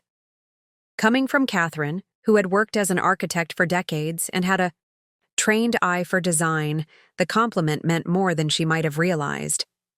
The evening passed in a blur of introductions, conversations, even a few sales of my smaller pieces. Throughout it all, I found myself watching my expanded family. The children Thomas and I had raised, the daughter he'd had with Catherine, the partners and grandchildren who had come later, all mingling together in this celebration of something I'd created entirely on my own. Later, as the event wound down, Gary found me standing before my favorite painting, a sunrise over the ocean, the colors bleeding from deep indigo to soft pink and gold. "You look happy," he said softly, handing me a glass of champagne. I smiled, realizing it was true. "I am happy." "Good." He clinked his glass against mine. "You deserve to be." Across the room, Sophie was introducing Eli to Catherine and Olivia, her body language relaxed and open. Emily's children were showing James's twins how to make origami frogs out of the exhibition programs, their laughter carrying over the murmur of conversation. "It's strange," I said to Gary. "When Thomas died, I thought my family was complete. Me, our 3 children, their future partners and children. Then his secrets came out, and everything shattered. I never imagined we'd reform into this. Something larger, more complicated, but somehow stronger for having been broken and reassembled." Gary nodded, his expression thoughtful. There's a Japanese art form called kintsugi, repairing broken pottery with gold. The idea is that the breaks become part of the object's history, something to be highlighted rather than hidden. The piece becomes more beautiful, more valuable for having been broken. Kintsugi, I repeated, liking the sound of it. Yes, that's exactly it. We've been repaired with gold. As the gallery emptied, my family gathered around me. All of them. This mismatched, expanded, reconstructed family that had emerged from the wreckage of Thomas's deception. Dinner at our place? Emily suggested. We've got enough food to feed an army. There were murmurs of agreement, plans made for carpooling, the comfortable chaos of a large family making arrangements. I stood in the middle of it all, a quiet awareness washing over me.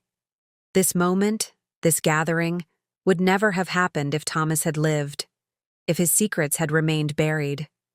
His death and the painful revelations that followed had cleared the way for something new to grow, something authentic and resilient, built on truth rather than deception. It wasn't the family I'd expected to have in my 7th decade of life. It wasn't the path I'd thought I'd walk. But standing there, surrounded by the people I loved and who loved me, I felt an overwhelming gratitude for this unexpected gift. This kintsugi family, broken and repaired with gold, more beautiful for having been damaged. Ready to go? Gary asked, offering his arm. Yes, I said, taking it. I'm ready. 10 years. To the day after Thomas's death, I stood at his grave for the first time since the funeral.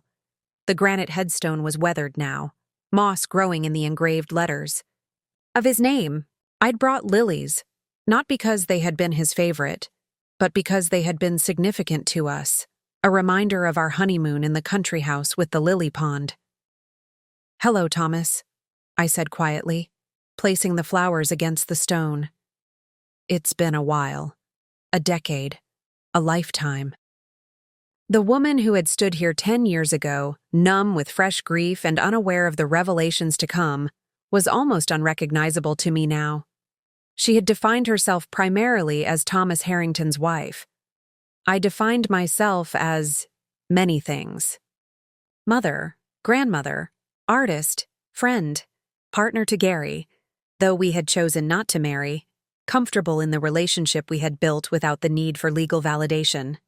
So much has changed, I continued, feeling only slightly self-conscious about speaking aloud to a stone.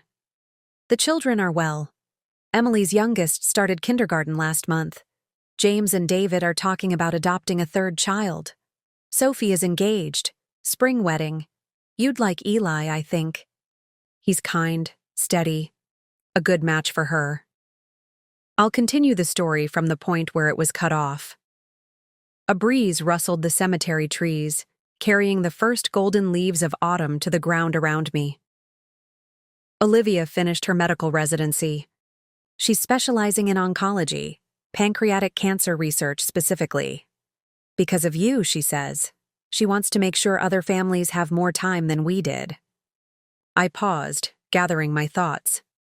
Catherine sold the Portland house 5 years ago. She lives closer to Olivia now, in a charming condo near the hospital. We still talk, you know, not just about the children, but as friends, I suppose. She sent me a book of poetry last month that reminded her of me. Strange how life turns out, isn't it? I adjusted the lilies against the headstone, their fragrance sweet in the cool autumn air. Gary and I are moving to Maine next year. We found a little cottage on the coast with a studio perfect for painting. The grandchildren are already planning their summer visits. I smiled, thinking of their excitement when we'd shown them pictures of the beach just a short walk from the house. I never expected this life, Thomas. Never planned for it. But it's a good one. A cardinal landed on a nearby headstone, its brilliant red feathers stark against the gray granite. I watched it for a moment, remembering how Thomas had always pointed them out on our walks, claiming they were good luck. I found your journals, the ones you kept in Portland. I've read them all now. taken me years to work up the courage. But I finally did. I ran my fingers over the engraved letters of his name. You wrote once that you felt like you were living in parallel universes, that you'd step onto a plane in Connecticut as Thomas Harrington and step off in Portland as Tom West, like shedding a skin and growing a new one. You wondered if either version was the real you. The cardinal took flight, a flash of red disappearing, into the trees. I think they both were. The man I loved, the man who loved me, he was real. The man who built a life with Catherine and Olivia, he was real too. The deception was real as well, of course. The lies, the compartmentalization. I sighed, feeling the old pain but without the sharp edges it once had. But I've come to believe that you weren't pretending to love any of us. Your love was genuine. Your courage. That's what was lacking. A family passed nearby, a young couple with a small child who stared at me curiously before being gently led away. I waited until they were out of earshot before continuing. I forgive you, Thomas. Not because what you did was forgivable exactly, but because holding on to the anger and betrayal was hurting me more than it was hurting you. And because despite everything, I believe you were doing the best you could with your deeply flawed self. We all are, I suppose. I stood, brushing leaves from my coat. The strangest part is that your death, your deception, they forced me to become more fully myself, to define myself beyond being your wife, beyond being the woman you betrayed, to discover who Rebecca is when she's just Rebecca? I smiled faintly. I'm not sure I would have done that if you'd lived, if we'd grown old together as I'd planned. So thank you, in a way, for setting me free, though I know that wasn't your intention.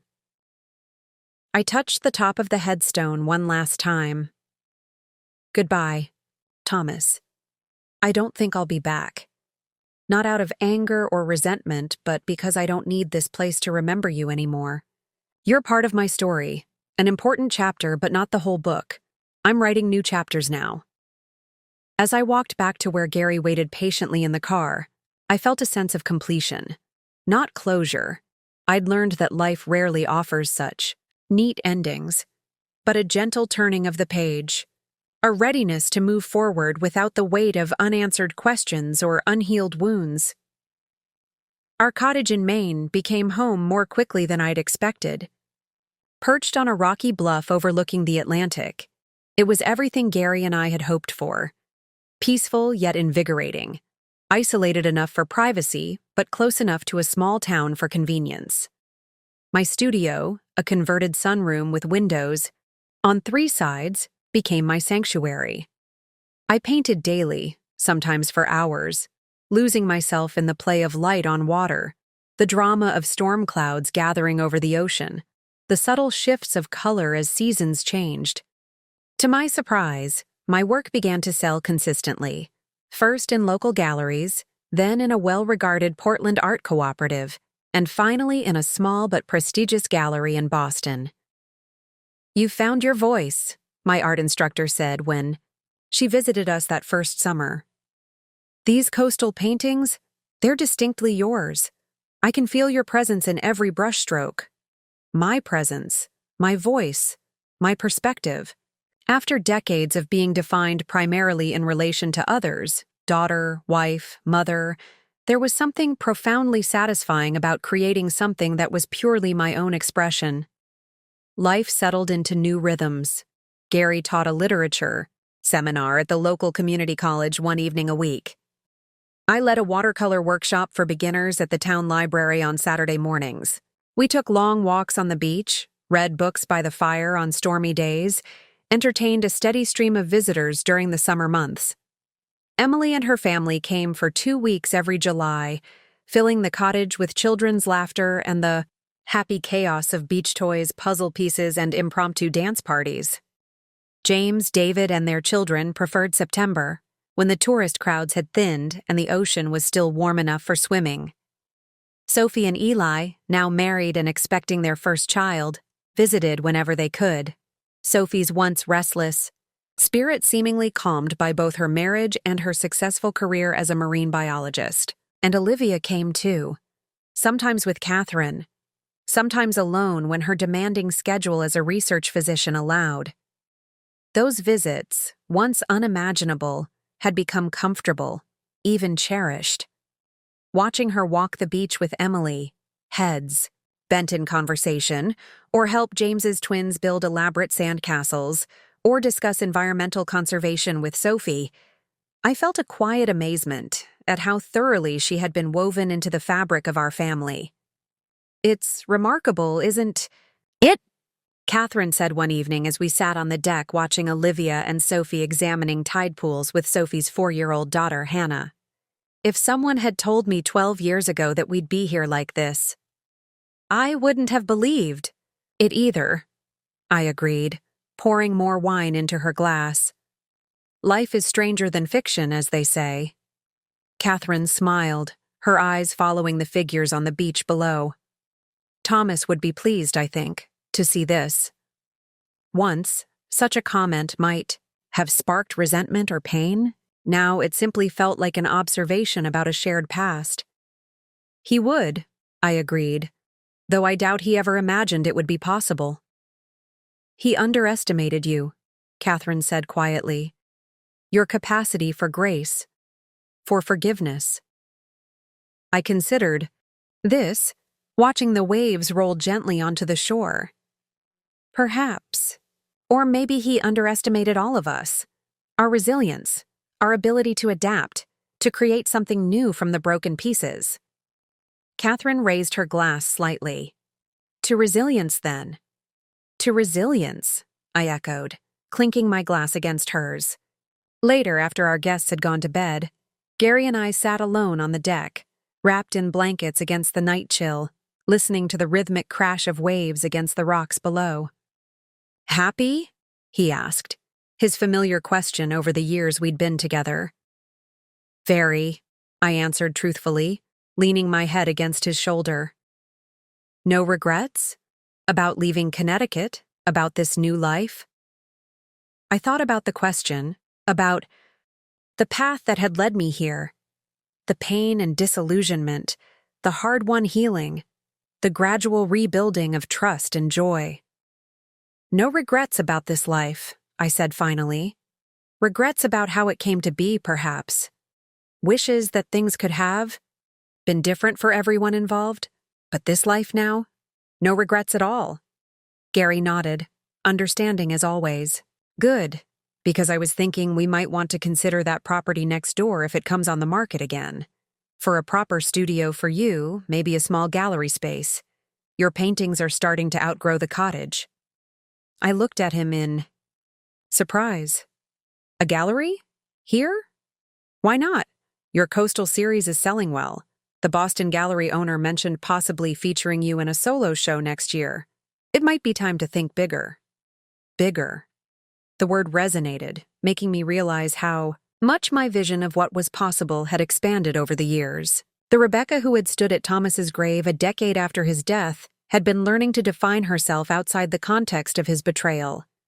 The Rebecca sitting here now, 15 years after his passing, was creating not just a new definition, but a new vision, one that extended beyond what she'd ever imagined for herself. "Let's think about it," I agreed, the possibility taking root. "Maybe it's time." The gallery opened on my 75th birthday, a small but elegant space, showcasing not only my paintings but the work of several other local artists. We called it Second Chapter, a name that made Gary smile knowingly when I suggested it. The opening night was a family affair. All my children and grandchildren, Catherine and Olivia, friends we'd made in Maine, former colleagues from Connecticut. Even my younger sister flew in from Arizona, bringing with her old photographs of me as a child, drawing endlessly on any surface I could find. "You've come full circle," she told me, gesturing to a painting of the view from our childhood bedroom window, a scene I'd recreated from memory. "Always had a sketchbook in your hand back then, before life got in the way." Before life got in the way. before marriage and children and career, before Thomas's death and the revelations that followed, before the long journey back to myself. But life hadn't just gotten in the way, I reflected. It had shaped me, challenged me, broken me open, and allowed something new to emerge. Emily found me later, as the crowd began to thin, standing before a painting I'd hesitated to include in the exhibition, a portrait of Thomas based on a photograph taken a year before his diagnosis. In it, he stood on a bridge of his design, looking not at the camera but out at the horizon, his expression thoughtful, almost wistful. "It's a good likeness," Emily said, studying the painting. "You captured something in his eyes, a sort of searching." "I wondered if it would upset everyone," I admitted. "Including him feels strange, after everything." Emily shook her head. "He's part of the story. Your story. Our story. Leaving him out would be stranger, I think." I put my arm around her shoulders, this daughter who had her father's analytical mind and my stubborn determination. "When did you get so wise?" She laughed. "I had good teachers, complicated ones, but good."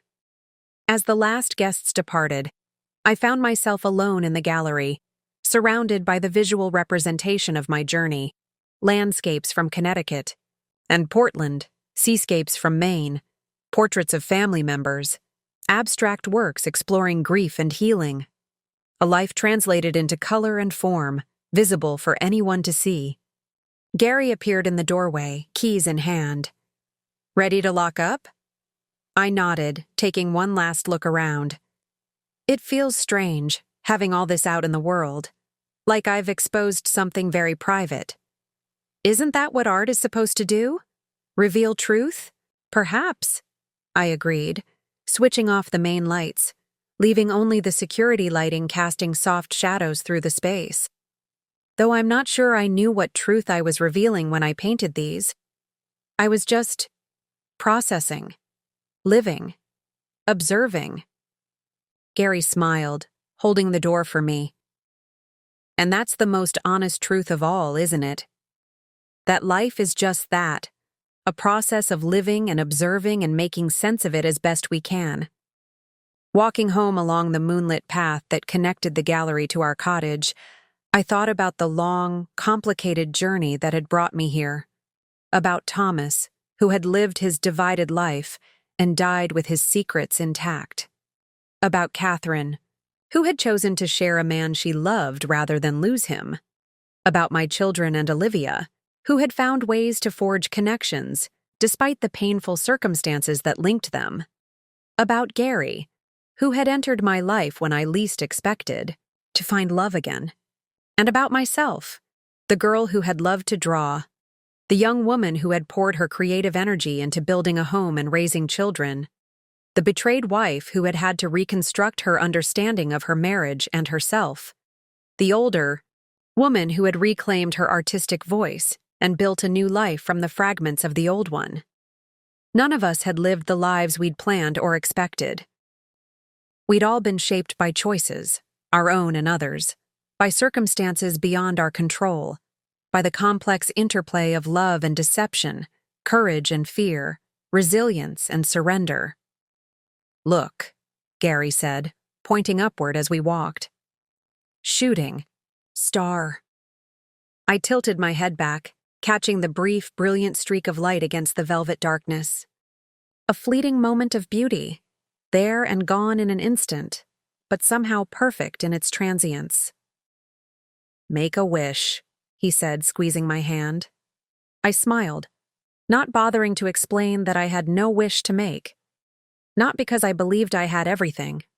Life had taught me the folly of such certainty, but because I had learned to find contentment in the present moment, to trust in my ability to navigate whatever came next. Thomas had lived a divided life, straddling two worlds he'd kept carefully separate. I had lived a sequential life, chapters opening and closing, each building upon the last but distinctly its own. From daughter to wife to mother to widow to artist to partner, each identity flowing into the next, carrying forward what mattered and leaving behind what no longer served. The final chapter wasn't written yet, of course.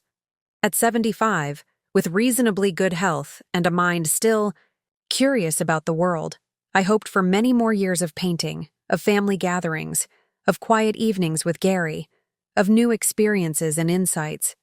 But whatever time remained, I would live it as fully myself, not defined by Thomas's betrayal or anyone else's expectations, but by my own choices, my own vision, my own understanding of what made a life well lived. No wish needed, I told Gary as we reached our cottage, warm light spilling from the windows to welcome us home. This is enough. And it was.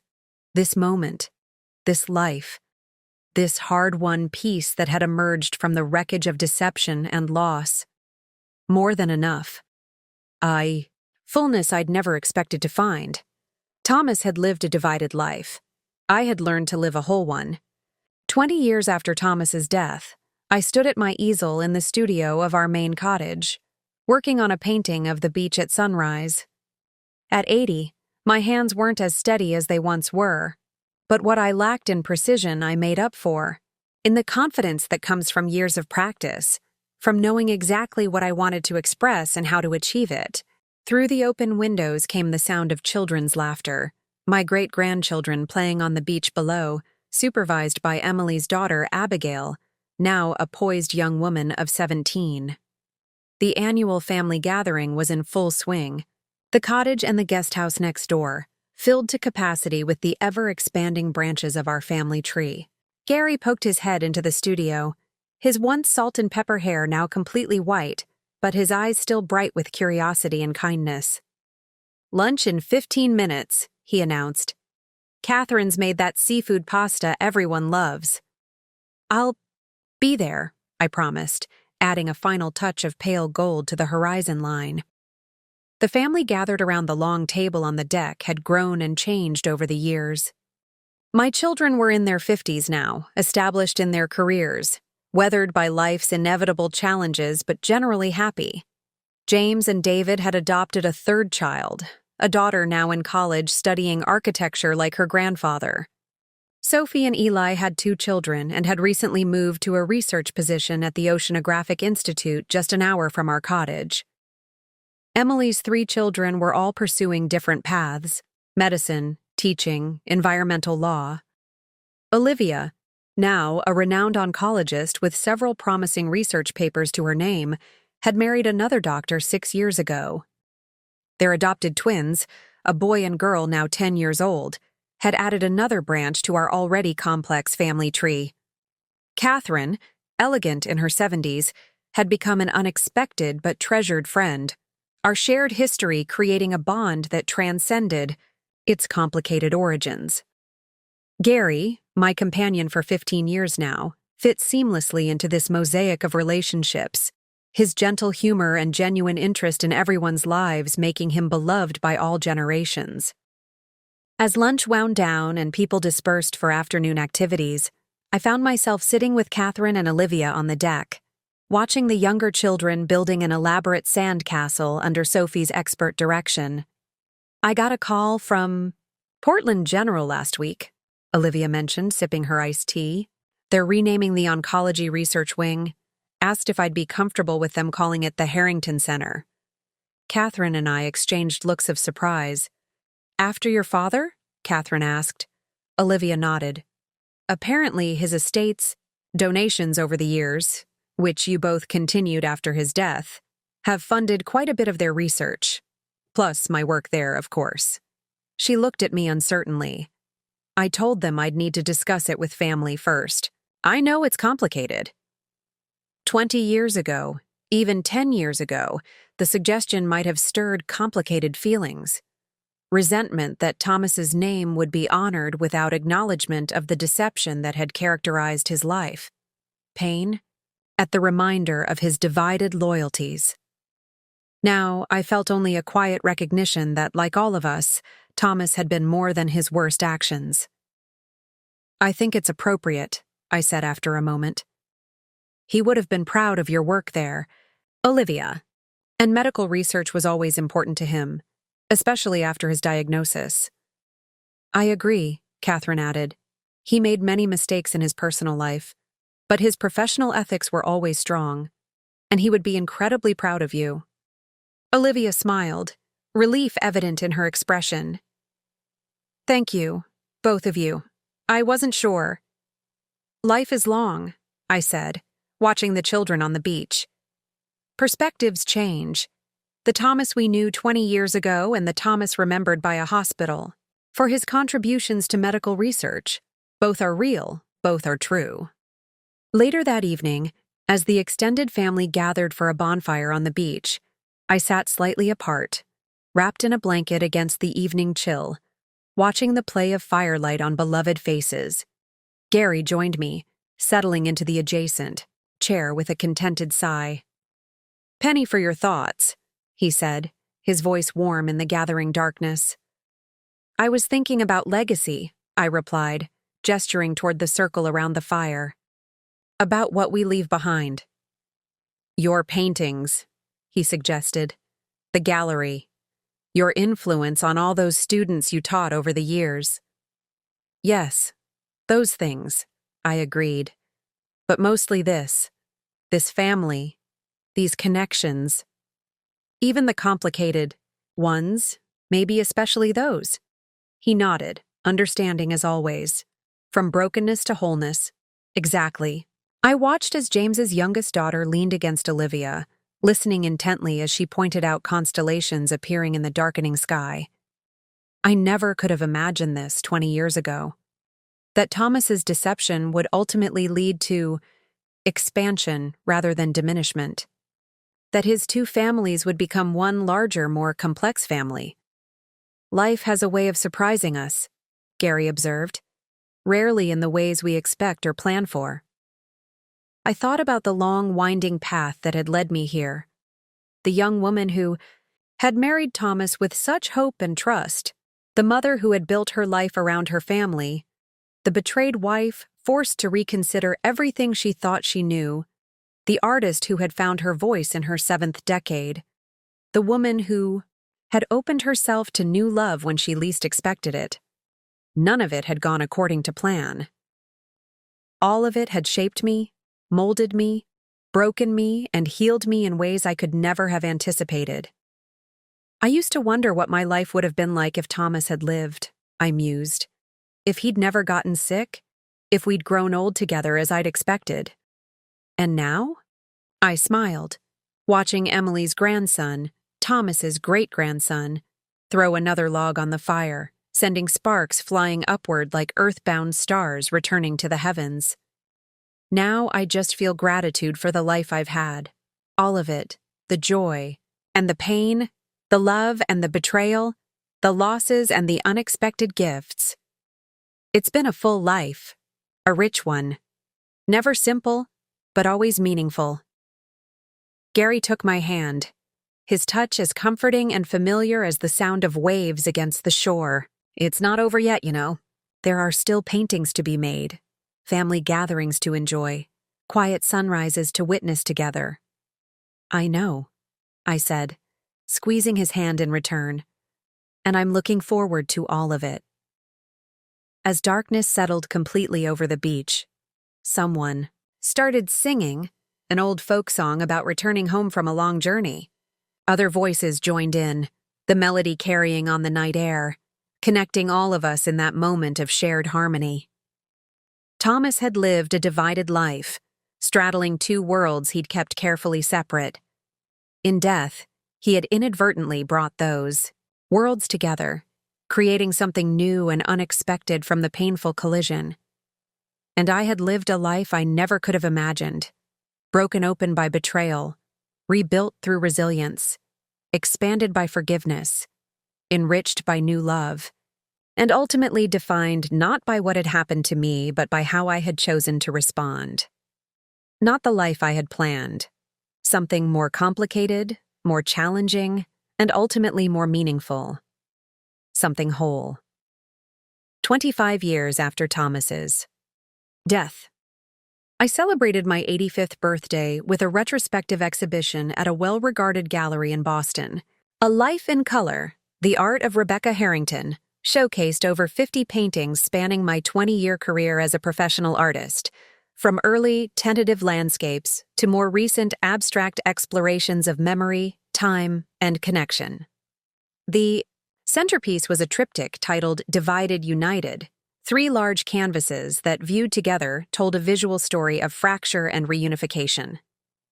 Critics had called it my most ambitious and emotionally resonant work, though few knew the personal history that informed it. "Mom, they want you for photos," Sophie approached, elegant in a navy dress that highlighted the silver streaks in her dark hair. At 52, she had her father's strong features softened by my smile, confidence radiating from her as she gently guided me toward the waiting photographers. "Just a few more," I promised, smoothing the fabric of the emerald green dress I'd chosen for the occasion. "Then I'm stealing away to sit down. These shoes are murder," Sophie laughed. "I told you comfort before fashion at your age." "At my age, I get to do exactly as I please," I retorted with a wink.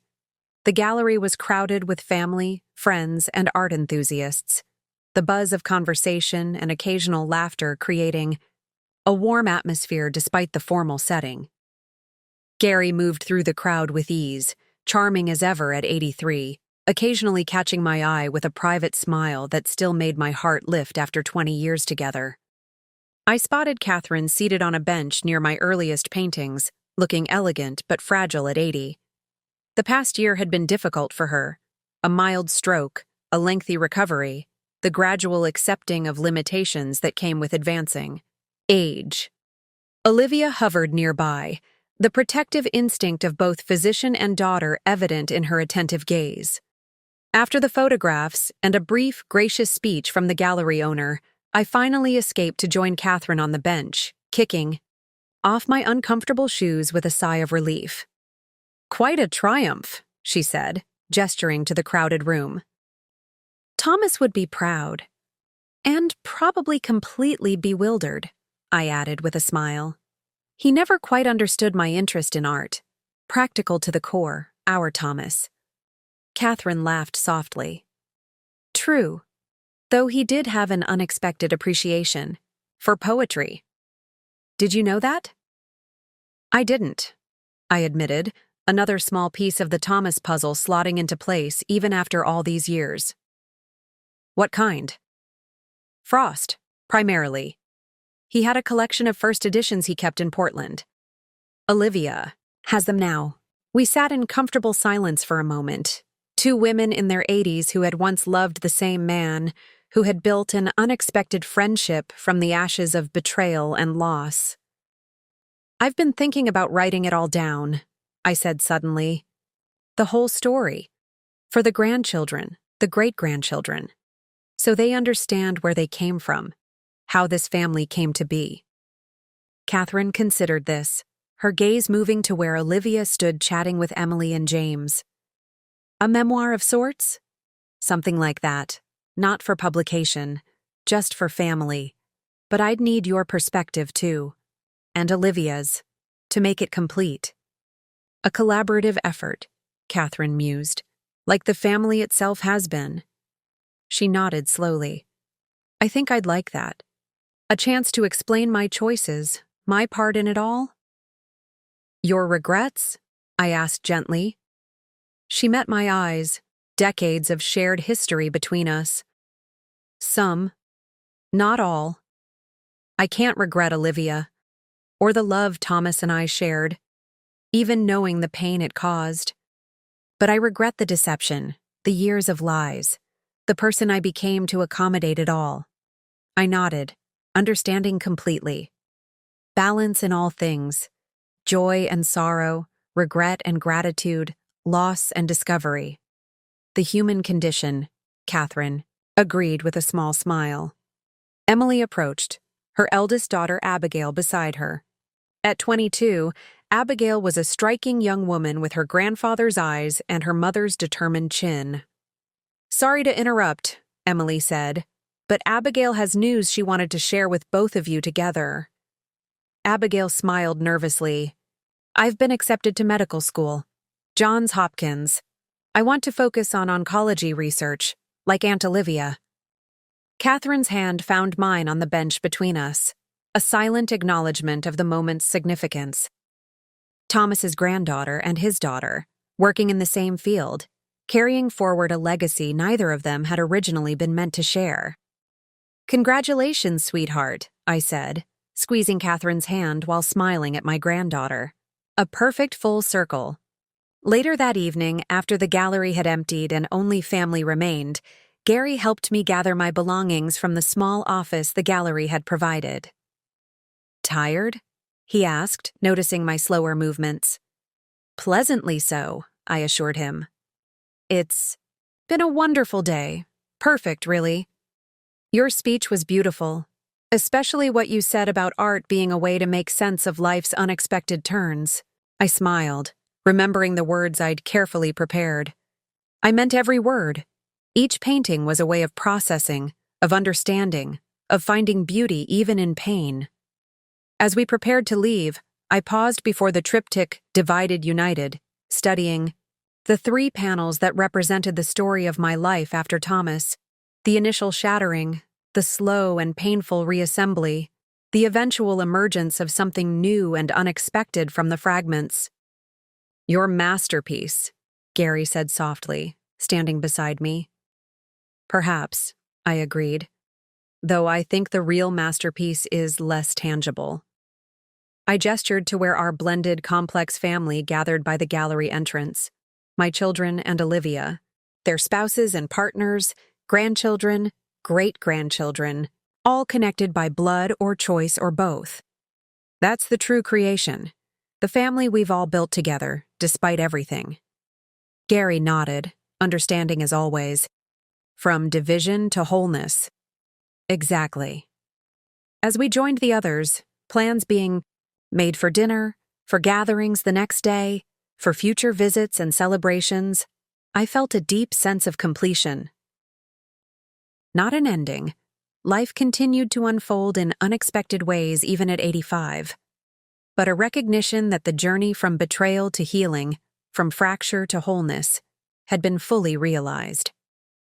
Thomas had lived a divided life, and in doing so, had set in motion a chain of events none of us could have foreseen. His deception had caused profound pain, had altered the course of all our lives. Yet from that altering had come this expansive, resilient family, connected not just by DNA, but by choice, by forgiveness, by the deliberate work of building relationships across the divides he'd created. In the end, his greatest legacy wasn't the bridges he'd designed or the research wing that bore his name, but this, the family that had reformed from the broken pieces he'd left behind. A family that included both the wife he'd betrayed and the woman he'd deceived her with, both the children of his marriage and the daughter of his affair. A family that had learned to embrace complexity, to find connection despite painful history, to create wholeness from division. Not the life I had planned when I'd married Thomas at 22, starry-eyed and certain about the future. Not the family I'd envisioned as I'd rocked our babies, as I'd helped with homework, as I'd planned for a retirement that would never come in the way I'd expected. Something more complicated, more challenging, and ultimately more meaningful. Something whole? 30 years after Thomas's death, on a warm spring day, I sat in my wheelchair on the deck of our main cottage, a light blanket over my legs despite the pleasant temperature. At 90, I felt the chill more easily, my body growing fragile, even as my mind remained sharp. The ocean stretched before me, a canvas of blues and greens constantly shifting with the light. After decades of painting this view, I could no longer hold a brush steadily enough for the fine work I'd once done, but I still sketched occasionally, my lines less precise, but perhaps more essential for their economy. Gary moved about the cottage, behind me, preparing lunch for our expected visitors. At 88, he moved more slowly himself, but insisted on maintaining certain routines, finding purpose in the daily rhythms of care. "They're here," he called from inside, and moments later the sound of car doors and voices floated up from the driveway. Emily appeared first on the deck, bending to kiss my cheek. At 60, she looked remarkably like I had at that age. The same laugh lines around her eyes, the same streak of stubbornness in her expression. "Hi, Mom. Beautiful day." "Perfect," I agreed, squeezing her hand. "Everyone made it?" "All here. James and David are helping Olivia with Catherine.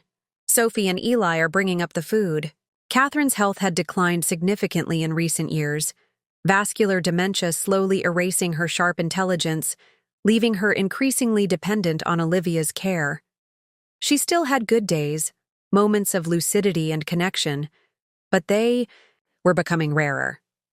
They brought her out to the deck in her wheelchair, positioning her next to mine in the sunshine. At 95, she was frail, her once elegant posture diminished, but her eyes brightened as she looked out at the ocean. "Beautiful," she said, one of the words she still used with clarity. "Yes," I agreed, reaching over to pat her hand. "Beautiful day?" Olivia, silver-haired at 55, adjusted her mother's shawl with gentle hands. "She slept well on the drive up. That's always a good sign." The deck gradually filled with family members, James and David, now retired from their architectural firm, Sophie and Eli still actively involved in marine conservation, grandchildren with their partners, great-grandchildren ranging from toddlers to teenagers, even a few of the oldest great-great-grandchildren, the fifth generation of our expanding family tree. The gathering had become an annual tradition, a spring weekend at the main cottage, a time for reconnection and remembrance. This year held special significance, the 30th anniversary of Thomas's death. 3 decades. It seemed impossible that so much time had passed, that so much life had been lived in the aftermath of his passing and the revelations that followed. Children born, raised, launched into their own lives, careers built and completed, homes established, relationships formed and sometimes dissolved, new branches added to our complicated family tree. And now here we were, the matriarchs of this unlikely clan, Catherine and I, the 2 women who had loved Thomas Harrington, who had borne the brunt of his deception, who had somehow found a way forward together rather than apart. After lunch, as conversations flowed around us, Abigail approached with a leather-bound book in her hands. At 32, she was a successful oncologist, like her Aunt Olivia, her research building on the foundations Olivia had established. "Grandma, is now a good time? We've all been waiting." I nodded, understanding immediately what she meant. The memoir I'd begun 5 years ago after my retrospective exhibition, The Complete Story of Our Family, told from multiple perspectives, compiled with Catherine's help before her dementia had progressed too far, with contributions from Olivia, Emily, James, and Sophie. A collaborative history of how we had all arrived at this moment, at this expansive definition of family. "Everyone," Abigail called, her voice carrying across the deck. "Grandma's going to read from the family history." Conversations quieted, attention turning toward me. Gary positioned himself behind my wheelchair, a reassuring presence at my back. On my other side, Catherine's gaze wandered, then focused. A moment of clarity in her increasingly clouded mind. I opened the book to the passage I'd marked, words I'd written after much reflection, attempting to distill 30 years of experience into something meaningful for the generations to come. Thomas Harrington lived a divided life, I began, my voice still strong despite my age. Husband and father in Connecticut, partner and father in Oregon. None of us who loved him understood the full truth of who he was until after his death, when his careful compartmentalization finally failed. His deception caused profound pain, altered the course of all our lives in ways we could never have anticipated. Yet from that altering came something unexpected. Not the destruction of family, but its expansion. Not the end of love, but its transformation. Not simplicity, but a rich complexity that has come to define who we are together. We have learned that family is not just a matter of blood or law, but of choice. The daily decision to connect, to forgive, to build bridges across painful divides. We have learned that healing doesn't mean forgetting, but integrating the past into a present that has room for all of our complicated history. Most of all, we have learned that wholeness doesn't require perfection. It can emerge from brokenness, from the careful reassembly of shattered pieces into something new, something stronger at the mended places, more beautiful for having been damaged and repaired. This is our legacy to you, our children's children and beyond. Not a perfect story, not an easy one, but a true one. A testimony to human resilience, to the capacity for growth and change, to the possibility of finding wholeness even in life's most unexpected and challenging chapters. May you carry forward the best of what we've learned, that love is complex but worth the effort, that forgiveness is difficult but essential, that family can transcend conventional definitions, and that even the most painful experiences can ultimately lead to meaning, connection, and grace. I close the book, looking out at the gathered faces, some with Thomas's features, some with mine, some with Catherine's, others connected not by genetics, but by choice and circumstance, and the complex web of relationships we'd all constructed together. That's our story, I concluded softly,